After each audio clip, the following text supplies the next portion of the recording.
Let's lift off and wobble it through here. Jesus! That was like holding on for dear life. Hello everybody, welcome to Chaz Draycott Media, and welcome to another episode of Gran Turismo 4. I come into this episode really confident, happy, bubbly. It's my birthday today when I'm recording this, and I'm absolutely buzzing to play Gran Turismo 4 all day. I've got no plans. I'm just going to play this. What we're going to do is go through a couple of championships in the next few episodes, regardless of what we win and how it goes. I've mapped out the next 4 championships that we're going to do. I've spent a bit of time checking what cars fit into what and what championships there are in different categories, and the first of which we're going to do with this episode here today is going to be the Chevrolet Chevelle SS454. 456 brake horsepower from this thing, and we're going to go and do the Old Muscle Car Championship in America. I do also owe you something as well, because last time when we did the Building a List episode, this one, I didn't look through some of the Japanese tuner companies and the cars inside these dealerships, so we're going to have a look. I don't think Daihatsu have any, but the likes of Mugen do. So I've come to look at these cars because you can come down here to Full Model and look at what cars they've got in store. Also, sorry if the resolution was a little bit weird then. I just noticed that it was a little bit wrong on OBS. There's something had happened to the window and it was in a weird place. This is the Mugen S2000. Not for me. I preferred the, was it the Amuse ones that we looked at? The 2000 GT1 and the other version of it as well. Can't remember what it was called now. I know Nissan and Nismo have a lot of stuff. I can imagine there's going to be an R33, what is it, the GTR LM or whatever it's called in here. There's the Gran Turismo Aero 350Z.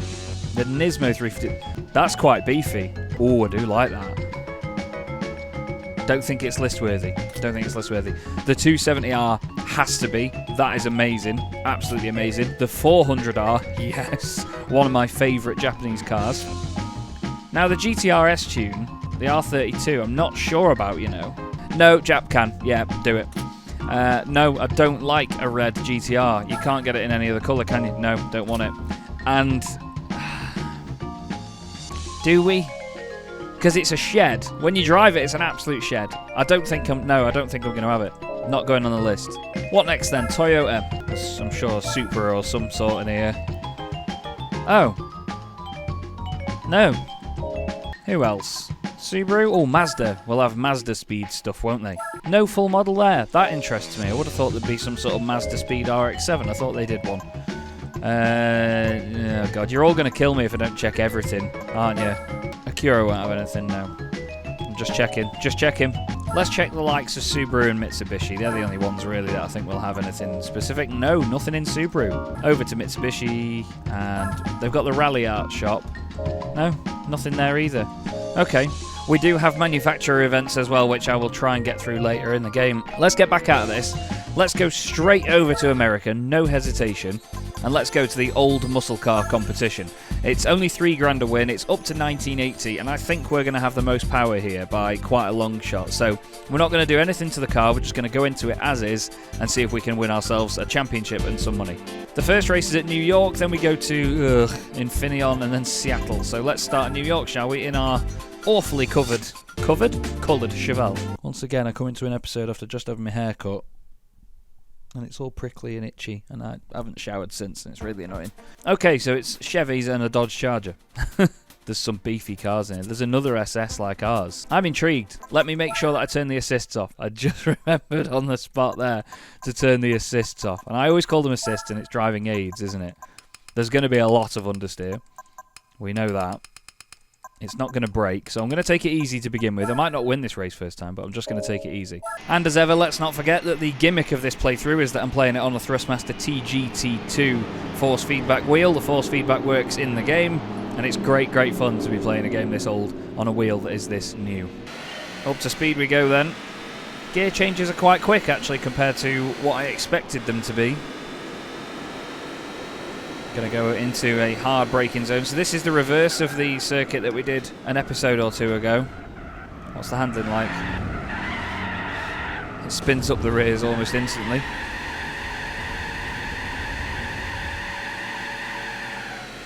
Wow, it spins up the rears a lot. Okay. Competitive field though. But look at the speed in a straight line from the SS. The roof cam is really far back on this. It's like really far back on the roof. It carries a lot of momentum. Oh, it feels so heavy in the corners. And it just wheel spins in second. And third. You need to be in third just to get the power down. I'm going to just remain in third gear all the way around. Come on. No, I'm going to go second. Turn. Well, it's very muscle car-esque at the moment. However, it does stop really well, actually. Just trying to feather the throttle where I can. It's a very light throttle pedal, so... Oh. Just put it in third and go. And go it does. I mean, it's fast. It's very fast. But we've not really gained any ground. If anything, we've lost half a second to the car in front. Ah, it's only 4 gears. Alright, let's wrangle it.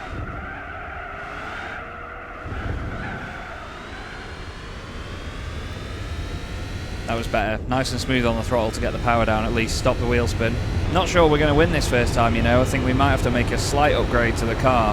But the nature of this circuit isn't really helping. Yeah, as long as you're smooth on the throttle, it's all good. Hopefully these two have a bit of a ding-dong here. We can somehow benefit from it. No such ding-dong has erupted yet, but however, they're a bit slower than me through there. Ah, this is a chicane, that's why. Come on, we need rid of you, please. That's the other one, isn't it? That's the other one of us. Yeah, we're completely level. Although, he's a little bit faster in a straight line. He's going to brake earlier than me, though. Might have just barged him out of the way there a little bit. Oh, we're not going to get the run on the Stingray, or are we? Oh, hello. Is this a run to the line to take the win? Come on. Come on. We've got it. We've got the momentum. We've got the run, and we're going to take the win. Go on. Yeah! Right at the flag. Love that. Fair play. Fair play. The Chevrolet Chevelle does the job. That was great. That really didn't look very hopeful after the first lap, but yeah, well chuffed with that. I forgot to mention, didn't I, that was the prize car we won for the muscle car competition we did 2 episodes ago.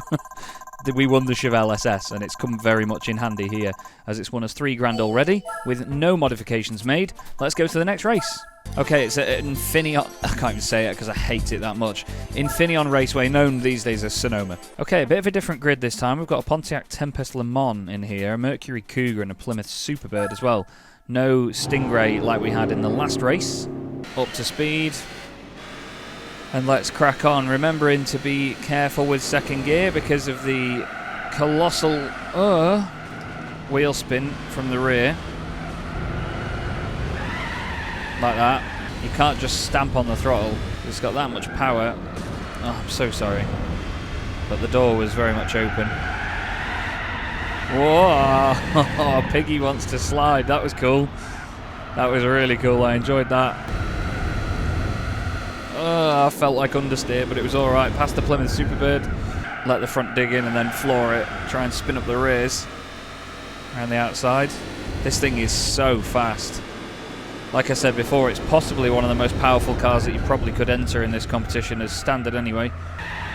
Still spinning up that inside right. Inside right, inside rear. We're through, we're in the lead. Not sure how it's going to deal with this.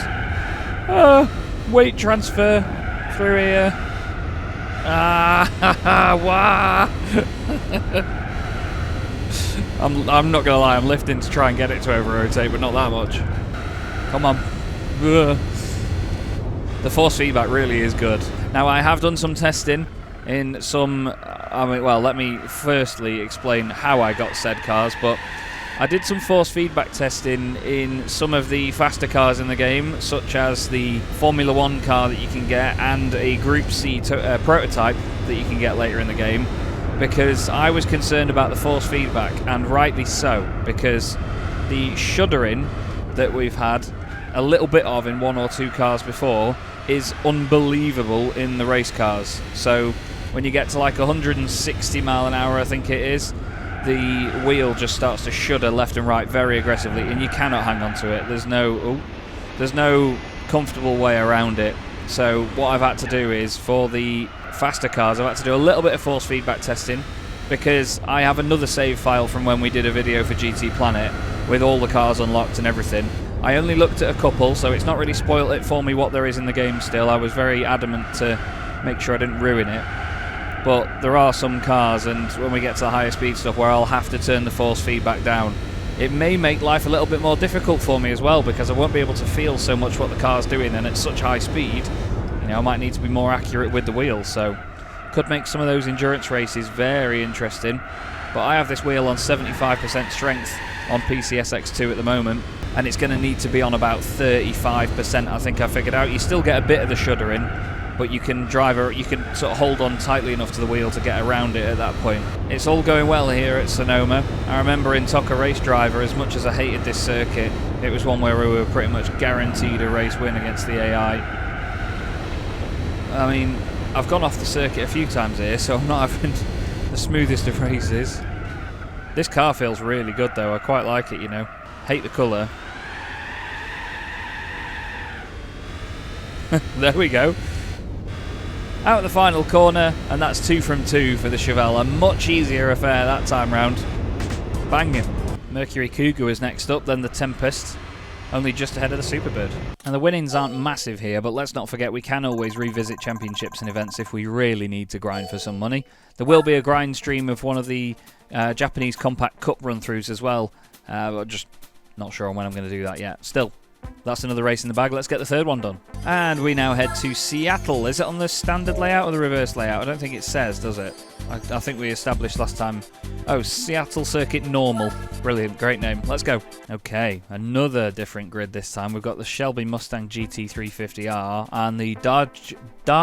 That's probably how the Americans say it. The Dodge Charger Super Bee Hemi. I really like Seattle Circuit. I think it was one of the first endurance races I did on Gran Turismo 2 when I did my playthrough on it last time. Very, very good result that was. I think we were in a Dodge Charger for that actually.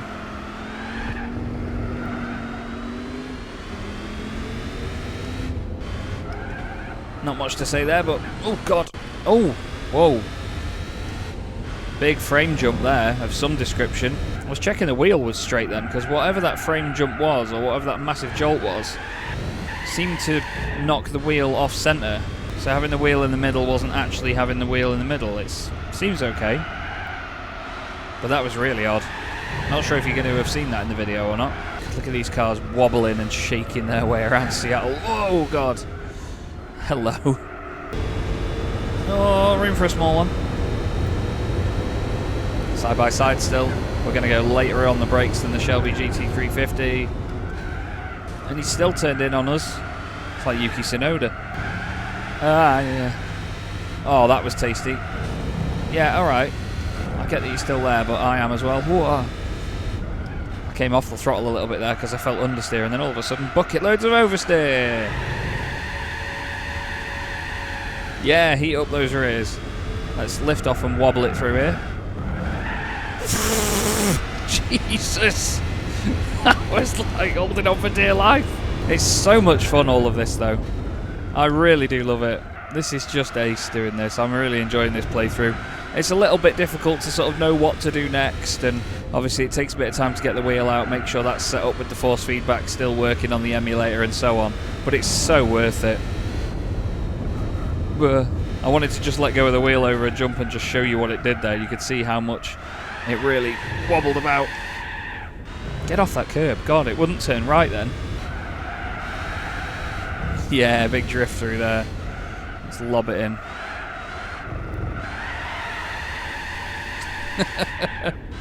It's good, this car, you know. I didn't think I was going to like it at all, but I'm really enjoying this car a lot. It's very, very good. Oh wow, well too slow into there. Look at that.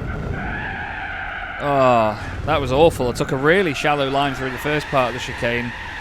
Then that gave me a really tight line in the second part and just threw me at a wall. However, it's all come to a very positive result here with the Chevelle.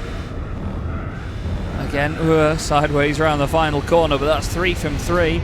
And without any modifications at all, that is the old muscle car competition complete. Possibly the closest race in the series as well, that one, with the whole field separated by 11 seconds. And another 3,000. We should get a prize car for that as well, because we haven't obviously done it as a championship. You know, you don't get a you don't have to do a championship run separately. if that makes sense. I'm not sure I explain stuff like that very well. We should get a prize car is all I'm saying. Yes. It's going to probably be what we've already got. Oh, it's a Plymouth Superbird. Oh, that's quite cool, actually. Right. In my head, I immediately think, how much can we sell that for? But it's probably a legendary car, isn't it? Let's go to Plymouth in America and see. That's another championship ticked off the list. Autosave has kicked in for us, thank you very much. Is it in legendary cars? Well, it's only legendary cars, so that's good. Can you buy it? No. What colours can you get it in? Wow, you get it in a lot of colours. I did not know that. What did we get it in that one? Jamaica Blue Metallic. Let's see if we can sell it, because I like the Chevelle. I don't really like the Plymouth Superbird. I know that I should really hold on to... Oh, is there an event for it? No, there's no event in the dealerships. That's fine.